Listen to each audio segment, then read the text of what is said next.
Bom dia, uma alegria estarmos reunidos para adorar o Senhor novamente, graças a Deus, e vamos continuar meditando sobre a ideia de que o Evangelho é maior do que a nossa vida. Talvez você ache que isso é um exagero, o Evangelho é maior do que a minha vida. Bem, é o que nós entendemos na palavra do Senhor.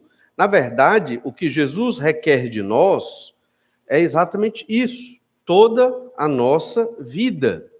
A fé no Senhor Jesus Cristo não é apenas uma religião como qualquer outra, é a verdade.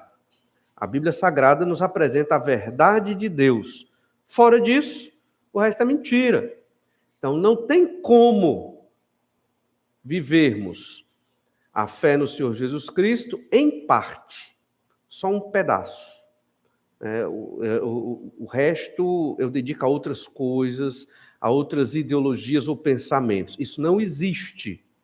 A fé em Jesus, ela é exclusivista.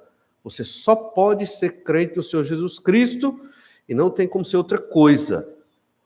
E isso abarca a política, suas decisões sobre o lazer, sobre estudos, sobre profissão, sobre família. Tudo na sua vida tem que estar sendo embasado pela fé no Senhor Jesus Cristo. Por isso que não é estranho entender que o Evangelho é maior do que a nossa vida. Estamos em Atos capítulo 7.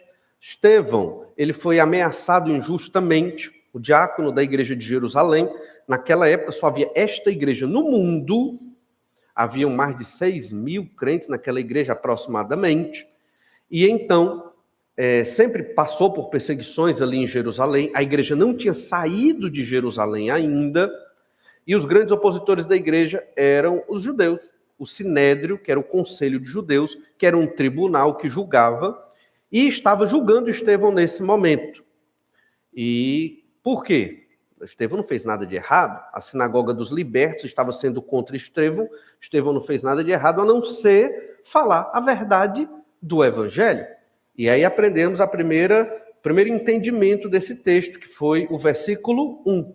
É que o Evangelho é maior do que nós. Estevão entendeu que o Evangelho era muito maior do que ele, por isso ele proclamou o Evangelho, independente das consequências que viriam contra ele.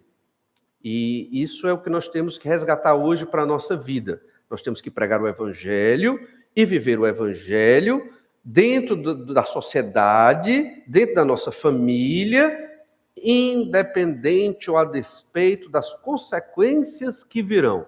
Nós sabemos o final da história de Estevão. Foi apedrejado e morto. Mas, obviamente, diante de Deus, um grande servo, um grande herói da fé, um homem de Deus. Muitos outros não tiveram que pagar com a vida, mas Deus quis que Estevão pagasse com a vida. Havia um propósito muito claro para a morte de Estevão ali, e Deus quis que Estevão morresse. Obviamente, defendendo o Evangelho do Senhor Jesus Cristo. Mas entenda, por que Estevão estava preparado para a morte ali? Ele entendeu que o Evangelho é maior do que ele, e nós temos que entender que o Evangelho é maior do que nós. Agora, nesse segundo momento, que é a maior parte do sermão de Estevão, nós vamos ver uma segunda ideia. O Evangelho é o cumprimento das promessas.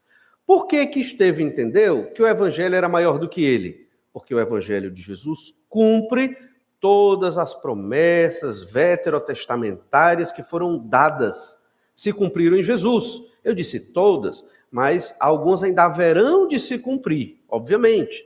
Mas, com a chegada do Senhor Jesus Cristo, o Messias, o Salvador, aquelas promessas que haverão de se cumprir, elas ficaram mais próximas, porque Jesus chegou. Nós temos que entender que realmente a humanidade ela é dividida em antes de Cristo e depois de Cristo. Nós temos que compreender que a chegada de Jesus foi um marco para a história humana, porque Jesus não é qualquer líder religioso, Jesus é Deus. É a segunda pessoa da Trindade que fez-se carne e morreu na cruz para nos livrar da condenação dos nossos pecados. Não é mera religião. Se você encara a fé chamada evangélica como mera religião, você está completamente enganado. A fé em Jesus é a razão da vida, é o motivo da alegria, é o que nos move, é o que nos impulsiona. Não estamos aqui só para cumprir uma tarefa, cumprir uma agenda. Se você está fazendo isso, já está em pecado? Ah, então vou deixar de ir para a igreja. O pastor disse que não é mais para eu ir para a igreja. Pelo contrário, eu quero que você se arrependa do seu pecado e venha para a igreja com a atitude correta, a atitude de Estevão, entendendo que a fé no Senhor Jesus Cristo, o evangelho, é maior do que eu, é maior do que você. Por quê? Porque este evangelho cumpriu as promessas que Deus deu. Deus tem um plano todo estruturado, está aqui na Bíblia Sagrada. Você tem que ler a sua Bíblia pelo menos uma vez no ano para compreender esse plano. Nós somos meros instrumentos minúsculos diante do poder do Senhor. Esta igreja é um luzeiro no meio das trevas, mas se você não quer brilhar, a luz vai ficando mais fraca. E aí a gente vai ter que, outros irmãos vão ter que ter mais lumens, para poder cobrir os que estão se apagando. Né? Diz que tem uma lâmpada, é foquite, né? Você é um foquite ou você é um lampião? Engraçado, foquite. Sempre achei essa palavra engraçada. Sempre quis usar, um dia, estou usando hoje. Você é um foquite ou você é um holofote para brilhar com a igreja do Senhor Jesus Cristo, entende? Não olhe para ninguém do seu lado. Não olhe para as pessoas. Não queira saber se o irmão X, o irmão Y fez isso, fez aquilo, se ele brilha. Olhe para você. Se você olhar para você, para os seus pecados, se arrepender e ter o compromisso de seguir o Senhor Jesus Cristo da maneira que a Bíblia ensina, você já faz uma grande obra, um grande serviço na obra do Senhor Jesus Cristo. Isso já é uma grande bênção no meio que a gente vive hoje, na modernidade, na frieza da igreja, nos tempos atuais. Saiba disso. Leia a sua Bíblia, faça o seu devocional, esteja em contrição, isso já é uma grande bênção. Então, leiamos o verso 2. Atos 7, verso 2. Estevão respondeu: varões, irmãos e pais, ouvi, o Deus da glória apareceu a Abraão, nosso pai, quando estava na Mesopotâmia, antes de habitar em Harã. Aqui é o momento que Estevão tem para se defender. O Sinédrio, aquele tribunal judaico, chegou para ele e disse: e aí, Estevão, é assim mesmo? Estão te acusando de você ir contra a lei de Moisés e você ir contra o templo. É verdade? Veja que Estevão não responde isso diretamente em todo o seu sermão. Mas ele vai falar de quê? De Abraão. O que tem a ver Abraão com ele estar sendo acusado de perverter a lei de Moisés e dizer que o templo não é mais necessário? Agora, o sermão de Estevão, ele se assemelha a alguns salmos que falam da história de Israel. E aqui ele faz um resumo da história de Israel. Estevão, ele está apresentando uma teologia do Antigo Testamento. E ele divide em 4 partes: Abraão, José, Moisés e Davi. Ele não tem como falar de tudo, o espaço é curto.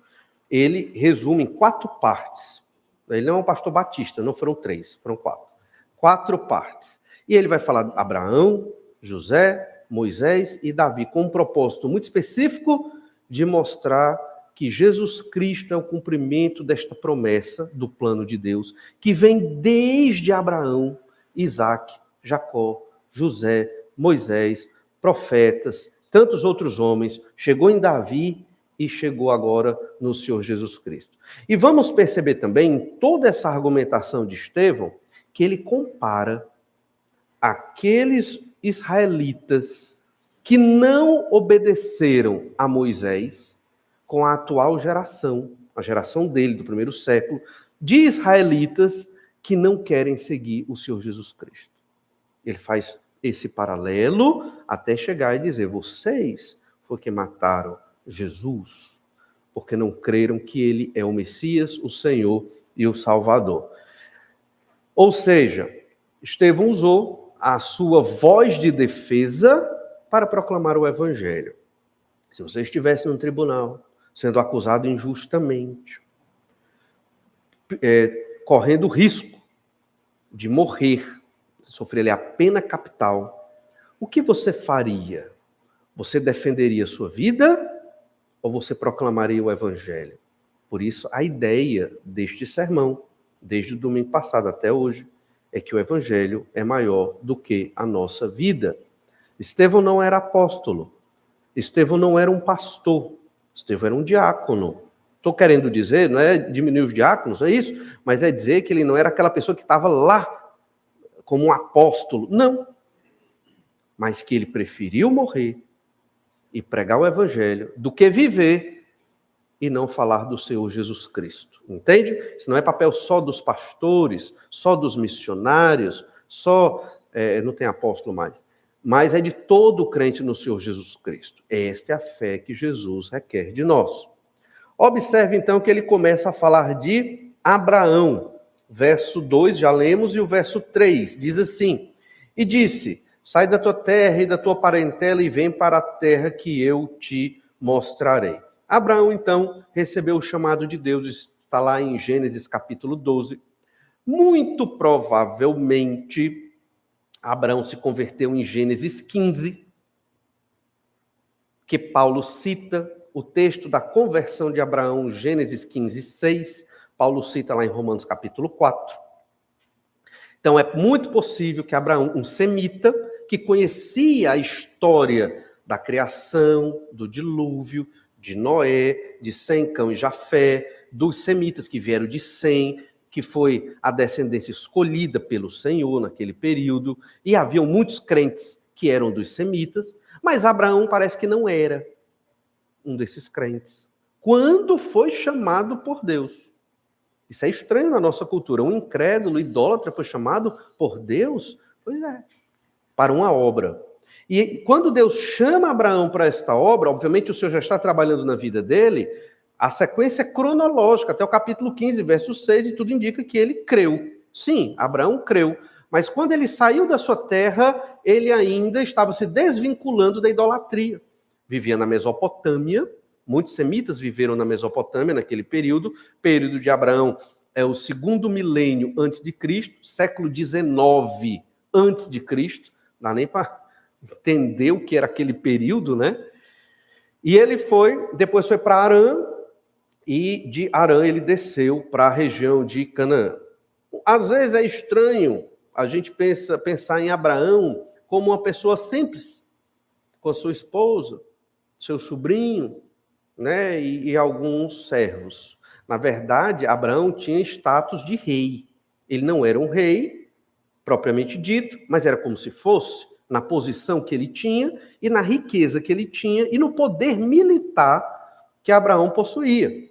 Veja que Abraão fala com Faraó como se estivesse falando com qualquer pessoa. Não vou dizer qualquer pessoa, mas como um conhecido. Ele tinha um status real. Ele venceu reis na batalha, para Gênesis 14, para libertar seu sobrinho Ló, venceu 4 ou 5 reis ali. Então, ele não era um homem comum e simples. Ele era um homem poderoso na Mesopotâmia e que veio com todo o seu poderio militar, uma viagem naquela época arriscadíssima, e foi cumprir um chamado que Deus deu a ele. Vai para aquela terra. Esquisito. Por que Deus deu aquela terra? Só para a gente entender. Na antiguidade, as pessoas entendiam um Deus a partir da sua terra. Então, quando Abraão foi para Canaã, ele foi para marcar, digamos assim, o local da terra. Ele comprou uma caverna em Macpela, onde ele sepultou os seus ali, mas ele não teve a posse da terra de Canaã. Isso aconteceu lá em Josué, muitos séculos depois, né? Mas a questão é que Abraão já foi visitar aquela terra, porque ela seria a terra do povo de Israel que viria de Abraão, porque o projeto de Deus era formar um povo para que esse povo proclamasse a mensagem do Senhor aos perdidos. Essa era a estratégia missionária de Deus no Antigo Testamento.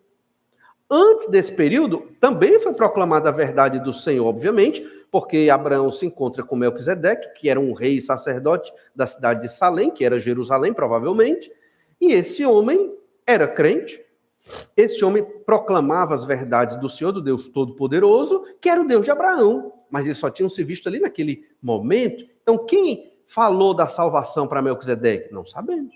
Mas, certamente, na história dos semitas, muitos deles crentes proclamaram a promessa da chegada do descendente, que é o Senhor Jesus Cristo. E muitos creram pela fé, tiveram suas obras justificadas pelo sacrifício do descendente que viria. que era simbolizado pelo cordeiro, que era morto ali no Antigo Testamento, mesmo antes da lei de Moisés já havia esse princípio. O fato, então, é que pela fé ele desce e vai até Canaã para poder cumprir em obediência à vontade do Senhor. Nós não temos ideia do que era isso. Por quê? Porque hoje é muito fácil pegar um avião e ir para o outro lado do mundo. É muito simples, é muito tranquilo. Pegar o seu carro e viajar pelo Brasil também é tranquilo.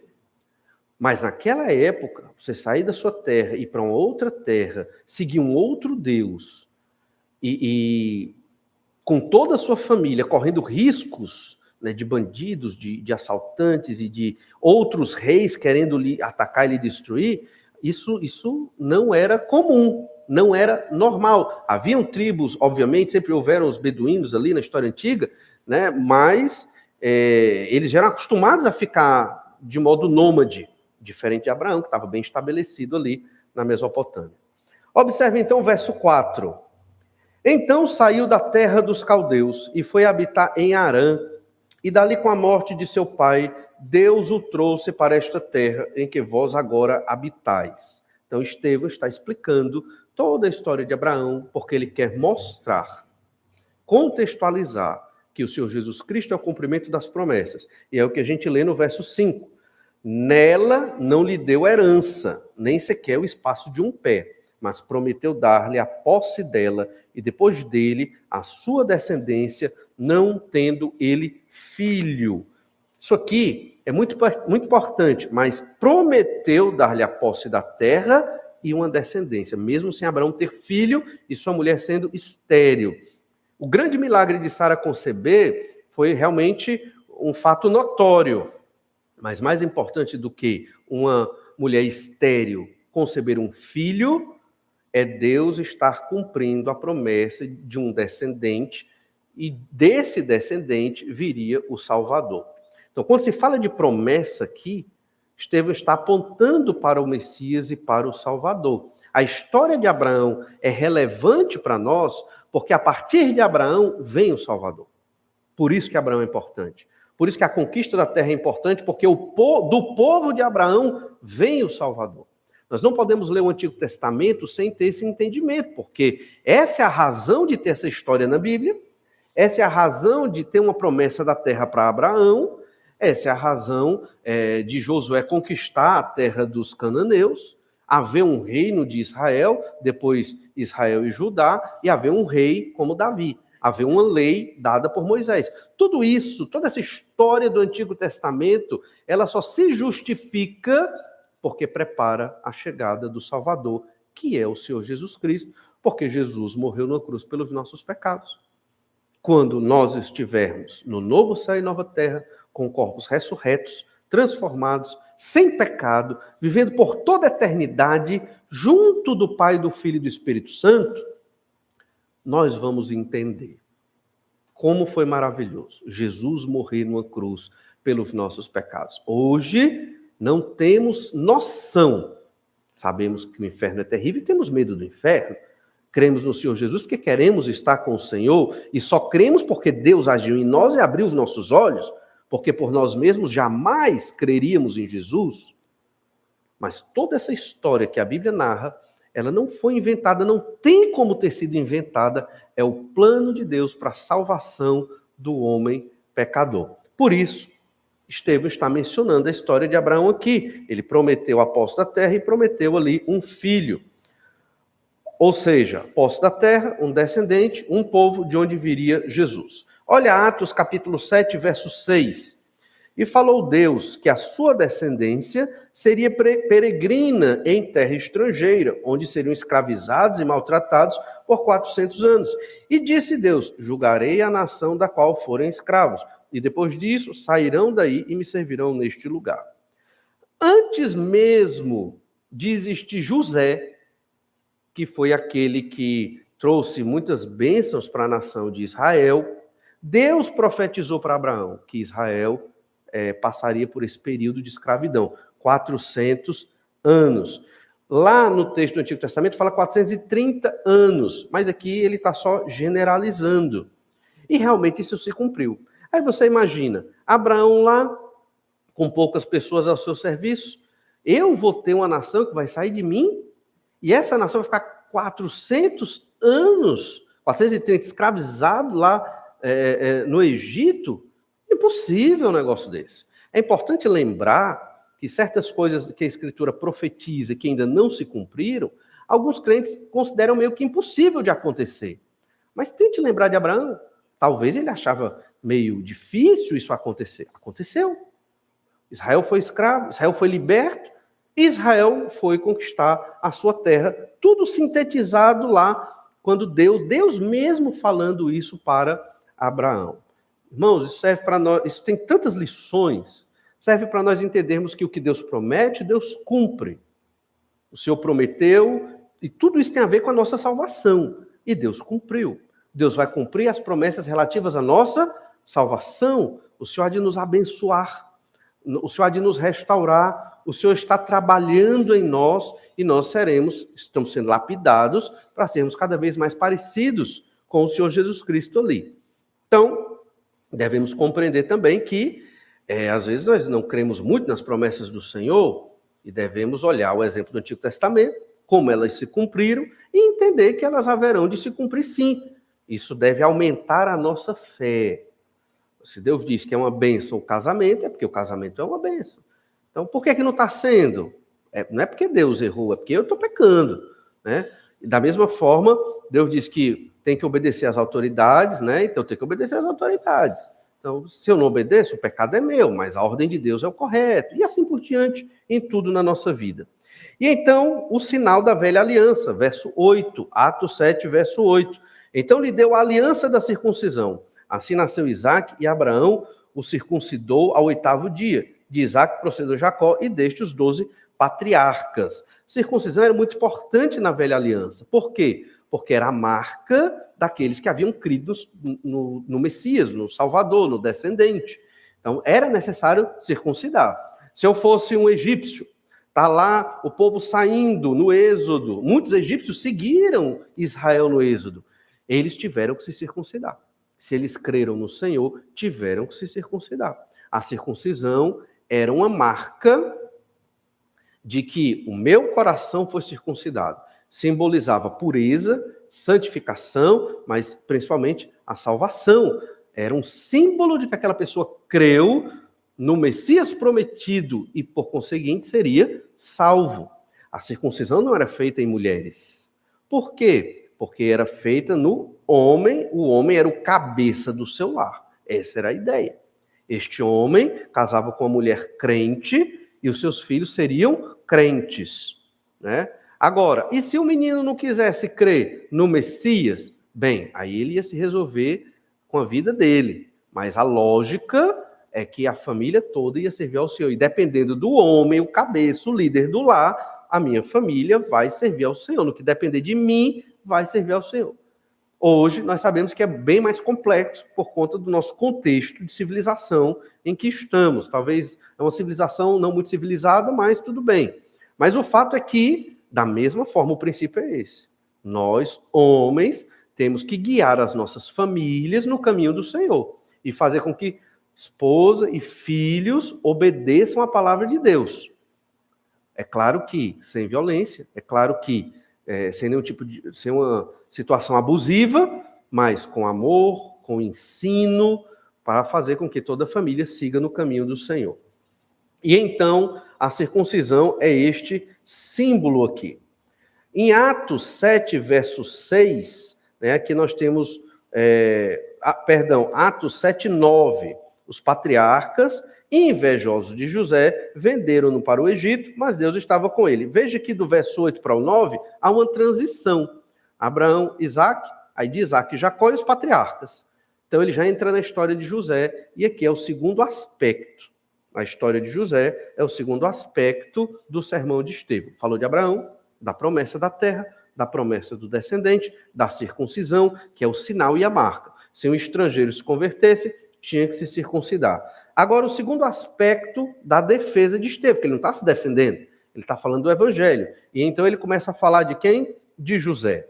Então, foi o que aconteceu? Os patriarcas invejosos, o venderam. Nós sabemos bem do que aconteceu na história de José, realmente tiveram inveja dele, ele era muito novo, tinha 17 anos, recebeu uma túnica bem mais bonita do que dos seus irmãos, e ele ficava entregando os erros dos seus irmãos.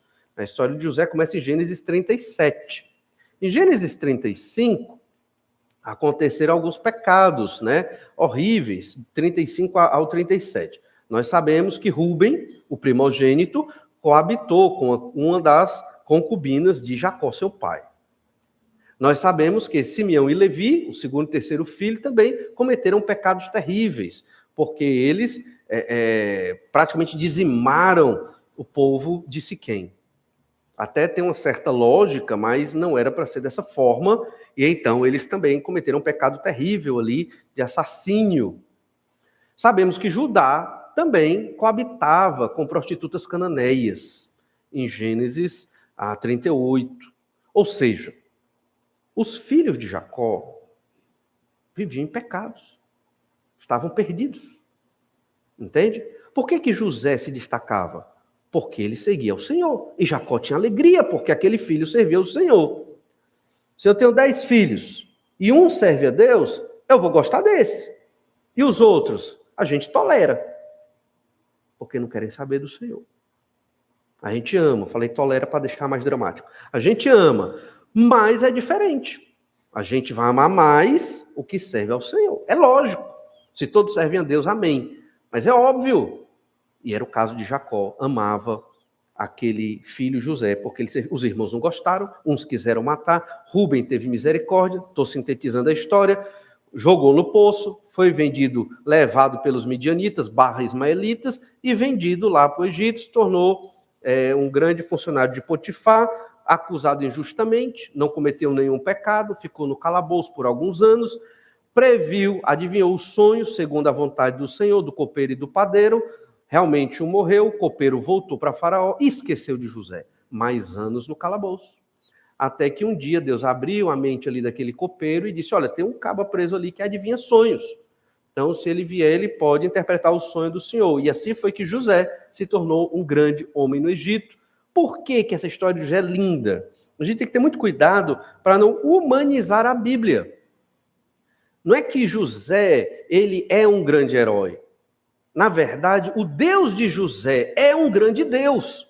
Ninguém pode ler a história de José e não pensar em Deus.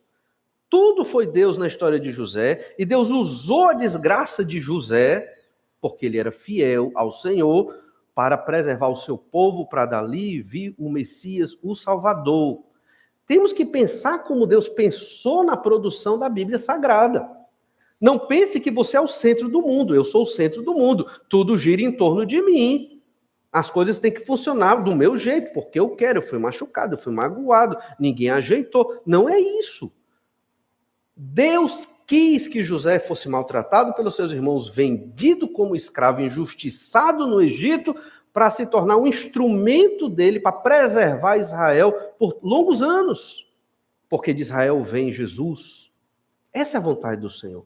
Qual é o nosso papel na igreja? Jesus já veio e vai voltar em breve. E o nosso papel é continuar preservando a mensagem do Senhor Jesus Cristo. Essa é a nossa razão de existência. É a razão da vida. É a missão de vida. Se você vive por causa dos seus relacionamentos, esposa, marido, pais e filhos, amigos, qualquer que seja, essa é a razão da sua existência, esse é o seu foco, você já está em pecado. Você é um crente e já está desviado. Você já está desviado do caminho do Senhor. Porque você não vive com o propósito da glória de Deus, apresentando a mensagem de Jesus. Nós fomos salvos das trevas do pecado para anunciar o evangelho do Senhor Jesus Cristo, com a nossa vida, com a nossa boca. Essa é a verdade, essa é a mensagem da Bíblia, simples. A gente fecha aqui, pronto, não precisava nem pregar nada, nem um domingo, vamos todo mundo trabalhar pregando o evangelho para os perdidos. A gente vem só adorar e louvar o Senhor. Essa é a mensagem. Não tem o que inventar, não tem o que dizer. Por que nós não cumprimos essa mensagem? É porque estamos ligados a outros elementos aqui dessa terra. Temos sonhos ali, sonhos aqui, projetos acolá. E cadê a salvação dos perdidos? E cadê a proclamação do evangelho? E cadê a obra missionária? E cadê o arroz com feijão que Jesus ensinou? Que é o básico. Cadê? Percebem? Não estamos fazendo. O evangelho é maior do que a nossa vida. Estevão, ensinando isso, ele estava mostrando que o evangelho é maior do que ele, porque cumpre as promessas do Antigo Testamento. Cumpriu desde Abraão, agora está em José, contando a história de José sobre este cumprimento. E diz o verso 10, e livrou-o de todas as suas aflições, concedendo-lhe também graça e sabedoria perante Faraó, rei do Egito, que o constituiu governador daquela nação e de toda a casa real. Sobreveio, porém, fome em todo o Egito, e em Canaã houve grande tribulação, e nossos pais não achavam mantimentos. Mas tendo ouvido Jacó que no Egito havia trigo, enviou pela primeira vez os nossos pais. Na segunda vez, José se fez reconhecer por seus irmãos, e se tornou conhecida de Faraó a família de José. Veja, José, um hebreu, os hebreus não eram bem vistos pelos egípcios. José não teve vergonha da sua família, dos seus irmãos que o venderam. Ele levou e apresentou toda a sua família para o faraó. Então, verso 14, José mandou chamar Jacó, seu pai, e toda a parentela, isto é, 75 pessoas. Observe então, no verso 15, Jacó desceu ao Egito e ali morreu, ele e também nossos pais, e foram transportados para Siquém e postos no sepulcro que Abraão ali comprara dinheiro aos filhos de Amor. Perceba então que ser sepultado em Canaã e não no Egito, vamos ler próximo domingo, o pedido de José para que seus ossos fossem para Canaã, indica o quê? Não só Abraão foi sepultado em Canaã, como os patriarcas foram sepultados em Canaã, como o próprio José também. Indica o quê? Aquela é a terra da promessa. Israel vai receber esta terra, porque de lá vem o Salvador e o Messias. Nós queremos estar enterrados lá, para quando ele vier, nós participarmos da ressurreição. Essa era a mentalidade do povo do Antigo Testamento, de Abraão, Isaque, Jacó e José. Estevão entendeu isso, considerou o evangelho, que é verdade, o cumprimento de todas essas promessas, como algo maior do que a sua própria vida. Na nossa existência hoje, vivemos num mundo pós-moderno, individualista, materialista, extremamente consumista. E nós olhamos para a nossa vida de modo muito egoísta e nós queremos viver e ser felizes. É errado? Necessariamente não. Mas o objetivo da nossa vida não é esse. É a glória de Deus. Eu tenho que glorificar o Senhor. Eu tenho que fazer a vontade de Deus. A despeito da minha felicidade ou não. Não interessa essa questão de conforto ou felicidade. Interessa servir ao Senhor Jesus Cristo. Se Deus me der a graça de ter uma vida tranquila, que enquanto eu o sirvo, amém. Se Deus não me der essa graça, e para servir Jesus eu não vou ter uma vida tranquila, amém também. O que importa é que o Senhor seja glorificado. É essa mudança de mente que nós precisamos ter nos dias de hoje. Vamos orar, pedir que o Senhor nos abençoe. Obrigado, Senhor, pela tua graça e misericórdia e pelo teu amor, porque o Senhor nos tirou das trevas do pecado e nos trouxe para o reino do teu Filho, Pai amado. Nos ajuda, Senhor Deus, a termos essa transformação de mente e de vida. Não deixa, Senhor, que sejamos como os cristãos de hoje, acomodados, materialistas, idólatras. Capacita-nos, Senhor Deus, a sermos servos fiéis a Ti, para a honra e glória do Teu nome, de modo que o Teu nome se destaque e não o nosso. É o que eu te peço, em nome do Senhor Jesus. Amém. Então, Deus abençoe a todos, um bom almoço e à noite às 18h30. Até breve.